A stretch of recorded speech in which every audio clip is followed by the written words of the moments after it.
ಚಿಕ್ಕಮಗಳೂರಿನ ಕಾಂಗ್ರೆಸ್ ನಾಯಕಿ ನ್ಯಾಯಕ್ಕಾಗಿ ಪ್ರಧಾನಿ ಮೋದಿಗೆ ಪತ್ರ ಬರೆದಿದ್ದಾರೆ. ಯೂತ್ ಕಾಂಗ್ರೆಸ್ ಮಾಜಿ ಜಿಲ್ಲಾಧ್ಯಕ್ಷ ರಾಹಿಲ್ ಶರೀಫ್ ವಿರುದ್ಧ ಕಾಂಗ್ರೆಸ್ ನಾಯಕಿ ಚೇತನಾ ದೂರು ಕೊಟ್ಟಿದ್ದಾರೆ. ಕಾಂಗ್ರೆಸ್ ನಾಯಕಿ ಚೇತನಾ ಪತಿ ಮೇಲೆ ರಾಹಿಲ್ ಶರೀಫ್ ಮಚ್ಚಿನಿಂದ ಹಲ್ಲೆ ನಡೆಸಿದ್ದಾರೆ. ರಾಹಿಲ್ ಶರೀಫ್ ಅಪಾರ್ಟ್ಮೆಂಟ್ನಲ್ಲಿ ಮಹಿಳೆ ಜೊತೆಗಿದ್ದ ಫೋಟೋ ವೈರಲ್ ಆಗಿತ್ತು. ಆ ಅಪಾರ್ಟ್ಮೆಂಟ್ನನ್ನ ಚೇತನಾ ಶರೀಫ್ಗೆ ಬಾಡಿಗೆಗೆ ಕೊಟ್ಟಿದ್ರು. ಈಗ ಚೇತನಾಳೆ ಫೋಟೋ ವೈರಲ್ ಮಾಡಿರೋದು ಅಂತ ಮನೆ ಬಳಿ ಹೋಗಿ ಮಚ್ಚು ಬೀಸಿದ್ದಾನೆ. ದೂರು ನೀಡಿದ್ರೂ ಕ್ರಮ ತೆಗೆದುಕೊಂಡಿಲ್ಲ. ಆದ್ರಿಂದ ನ್ಯಾಯಕ್ಕಾಗಿ ಪ್ರಧಾನಿ ಮೋದಿಗೆ ಪತ್ರ ಬರೆಯಲಾಗಿದೆ. ಪ್ರಧಾನಿ ಮೋದಿ, ಕೇಂದ್ರ ಸಚಿವಾಲಯ, ರಾಜ್ಯ ಪೊಲೀಸ್ ಮಹಾನಿರ್ದೇಶಕ ಸೇರಿ ಹಲವರಿಗೆ ಪತ್ರ ಬರೆಯಲಾಗಿದೆ. ಆತನ ಮೊಬೈಲ್ನಲ್ಲಿ ಹಿಂದೂ ಹೆಣ್ಣು ಮಕ್ಕಳ ಜೊತೆಗಿರೋ ಫೋಟೋಗಳಿವೆ. ಹೆಣ್ಣು ಮಕ್ಕಳ ಫೋಟೋಗಳನ್ನ ಇಟ್ಕೊಂಡು ಬ್ಲಾಕ್ ಮೇಲ್ ಮಾಡ್ತಾನೆ ಅಂತ ದೂರಿನಲ್ಲಿ ಉಲ್ಲೇಖಿಸಿದ್ದಾರೆ. ಸದ್ಯ ಈ ಎಲ್ಲಾ ಬೆಳವಣಿಗೆ ಮಧ್ಯೆ ರಾಹಿಲ್ ಶರೀಫ್ ಕಾಂಗ್ರೆಸ್ನಿಂದ ಉಚ್ಚಾಟನೆ ಮಾಡಲಾಗಿದೆ. ಸದನದಲ್ಲಿ ಶಾಸಕರ ಪ್ರಶ್ನೆಗೆ ಸಮರ್ಥ ಉತ್ತರ ಕೊಡದ ಐಎಎಸ್ ಅಧಿಕಾರಿಗಳಿಗೆ ಶೋಕಾಸ್ ನೋಟಿಸ್ ಕೊಡಲಾಗಿದೆ. ಸಿಎಂ ಸಿದ್ದರಾಮಯ್ಯ ಸೂಚನೆ ಮೇರೆಗೆ ಸಿಎಸ್ ಶಾಲಿನಿ ರಜನೀಶ್ ಕ್ರಮ ಕೈಗೊಂಡಿದ್ದಾರೆ. ಇಲಾಖೆ ಅಧಿಕಾರಿಗಳು ಸೂಕ್ತ ಉತ್ತರ ಕೊಡದಿದ್ದಕ್ಕೆ ಸದನದಲ್ಲಿ ಸರ್ಕಾರಕ್ಕೆ ತೀವ್ರ ಮುಜುಗರವಾಗಿತ್ತು. ನಿನ್ನೆ ಯುಟಿ ಖಾದರ್ ಕೂಡ ಅಸಮಾಧಾನ ವ್ಯಕ್ತಪಡಿಸಿದ್ರು. ಹೀಗಾಗಿ ಸಂಬಂಧಪಟ್ಟ ಅಧಿಕಾರಿಗಳಿಗೆ ನೋಟಿಸ್ ಕೊಡಲಾಗಿದೆ. ಕೂಡಲೇ ಲಿಖಿತ ರೂಪದಲ್ಲಿ ಸ್ಪಷ್ಟನೆ ನೀಡುವಂತೆ ಸೂಚಿಸಲಾಗಿದೆ. ಬಜೆಟ್ ಅಧಿವೇಶನದಲ್ಲಿ 230 ಪ್ರಶ್ನೆಗಳಿಗೆ ಕೇವಲ 84 ಪ್ರಶ್ನೆಗಳಿಗೆ ಉತ್ತರ ಸಿಕ್ಕಿದೆ.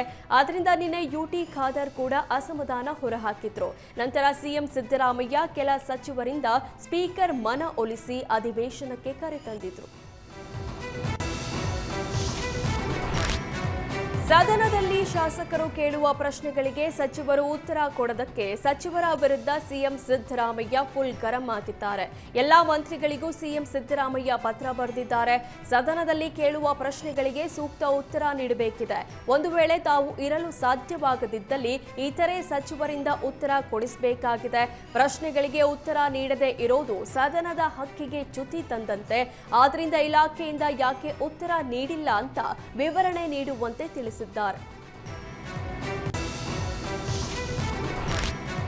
ಸಂತೆ ಮಾವತ್ತೂರಿನ ಸಹಕಾರಿ ಚುನಾವಣೆಯಲ್ಲಿ ಅಕ್ರಮ ಆರೋಪ ವಿಚಾರಕ್ಕೆ ಮಾಜಿ ಸಚಿವ ನಾಗರಾಜಯ್ಯ ಕುಟುಂಬದ ವಿರುದ್ಧ ಕುಣಿಗಲ್ ಶಾಸಕ ಡಾಕ್ಟರ್ ರಂಗನಾಥ್ ಅಸಮಾಧಾನ ವ್ಯಕ್ತಪಡಿಸಿದ್ದಾರೆ. ಕುಣಿಗಲ್ ತಾಲೂಕಿನ ಜನ ನನ್ನ ಅಭಿವೃದ್ಧಿ ಕೆಲಸಗಳನ್ನ ನೋಡಿ 2 ಬಾರಿ ಶಾಸಕನನ್ನಾಗಿ ಮಾಡಿದ್ದಾರೆ.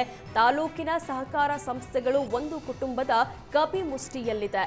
ಅದರ ಹೊರತಾಗಿಯೂ ನಾನು 2 ಬಾರಿ ಜನರ ಆಶೀರ್ವಾದ ಪಡೆದಿದ್ದೇನೆ. ನನಗೆ ಈ ದ್ವೇಷ, ಅಕ್ರಮ ಕೆಲಸಗಳು ಅವಶ್ಯಕತೆ ಇಲ್ಲ ಅಂತ ಶಾಸಕ ರಂಗನಾಥ್ ತಿಳಿಸಿದ್ದಾರೆ. ಮುಂದಿನ ದಿನಗಳಲ್ಲಿ ಯಾವುದೇ ರೀತಿಯಲ್ಲಿಯೂ ವಾಮ ಮಾರ್ಗದಿಂದ ನಡೆಯುವಂತಹ ಚುನಾವಣೆಗಳು ಕುಣಿಗಲ್ನಲ್ಲಿ ಇರಬಾರದು ಅಂತ ಕುಣಿಗಲ್ ಶಾಸಕ ಡಾಕ್ಟರ್ ರಂಗನಾಥ್ ಹೇಳಿದರು. ಚಿಕ್ಕಮಗಳೂರು ಜಿಲ್ಲೆಯ ಶೃಂಗೇರಿ ತಾಲೂಕಿನ ನೆಮ್ಮಾರು ಬಳಿ ತುಂಗಾ ನದಿಯಲ್ಲಿ ಮರಳು ಮಾಫಿಯಾ ವಿರುದ್ಧ ಸ್ಥಳೀಯರು ಆಕ್ರೋಶ ವ್ಯಕ್ತಪಡಿಸಿದ್ದಾರೆ. ನೆಮ್ಮಾರು ಸೇತುವೆ ಅಕ್ರಮ ಮರಳುಗಾರಿಕೆ ನಡೀತಾ ಇದೆ. ಮರಳು ಮಾಫಿಯಾ ಸಮಸ್ಯೆ ಬಗ್ಗೆ ಸ್ಥಳೀಯರು ದೂರು ಕೊಟ್ಟಿದ್ದಾರೆ. ಆದರೆ ಅಕ್ರಮ ಮರಳುಗಾರಿಕೆ ತಡೆಯಲು ಅಧಿಕಾರಿಗಳು ವಿಳಂಬ ಮಾಡ್ತಿದ್ದಾರೆ ಅಂತ ಸ್ಥಳೀಯರು ಆರೋಪಿಸಿದ್ದಾರೆ. ತುಮಕೂರು ಜಿಲ್ಲೆ ಗುಬ್ಬಿ ತಾಲೂಕಿನ ಸುರಿಗೇನಹಳ್ಳು ಗ್ರಾಮದಲ್ಲಿ ಗಾಂಜಾ ಬೆಳೆದಿದ್ದ ಆರೋಪಿಯನ್ನ ಬಂಧಿಸಲಾಗಿದೆ. 40 ವರ್ಷದ ನಲ್ಲೂರಯ್ಯ ಬಂಧಿತ ಆರೋಪಿ. ಜೋಳ ಬೆಳೆಯ ಜೊತೆಗೆ ಗಾಂಜಾ ಗಿಡಗಳನ್ನು ಬೆಳೆಯಲಾಗಿತ್ತು. 400 ಗ್ರಾಂ ತೂಕದ ಗಾಂಜಾ ಸೊಪ್ಪನ್ನ ವಶಕ್ಕೆ ಪಡೆಯಲಾಗಿದೆ. DYSP Shekhar, CPI Raghavendra, PSI Sunil Kumar ನೇತೃತ್ವದಲ್ಲಿ ದಾಳಿ ನಡೆಸಲಾಗಿತ್ತು. ಖಚಿತ ಮಾಹಿತಿ ಮೇರೆಗೆ ಪೊಲೀಸರು ದಾಳಿ ನಡೆಸಿದರು.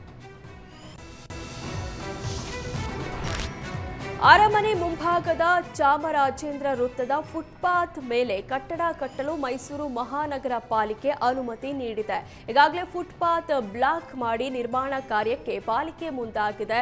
ಪಾಲಿಕೆ ನಡೆಗೆ ಸಾರ್ವಜನಿಕರು ಆಕ್ರೋಶ ವ್ಯಕ್ತಪಡಿಸ್ತಾ ಇದ್ದಾರೆ. ಸದ್ಯ ಫುಟ್ಪಾತ್ ಇಲ್ಲದ ಕಾರಣ ಪಾದಾಚಾರಿಗಳು ರಸ್ತೆಗಿಳಿತಿದ್ದಾರೆ. ಯಾವುದೇ ಕಾರಣಕ್ಕೂ ಇಲ್ಲಿ ಟಾಂಗಾ ಸ್ಟಾಂಡ್ ನಿರ್ಮಾಣ ಮಾಡಬಾರದು ಅಂತ ಸ್ಥಳೀಯರು ಆಗ್ರಹಿಸಿದ್ದಾರೆ. ಫುಟ್ಪಾತ್ ಮೇಲೆ ಟಾಂಗಾ ಸ್ಟಾಂಡ್ ನಿರ್ಮಾಣ ಭಾರಿ ವಿರೋಧ ವ್ಯಕ್ತವಾಗ್ತಿದೆ. ಪಾಲಿಕೆಯ ಅಧಿಕಾರಿಗಳಿಗೆ ಸಾಮಾನ್ಯ ಜ್ಞಾನವೂ ಇಲ್ಲವೇ ಅಂತ ಆಕ್ರೋಶ ವ್ಯಕ್ತಪಡಿಸಿದ್ದಾರೆ.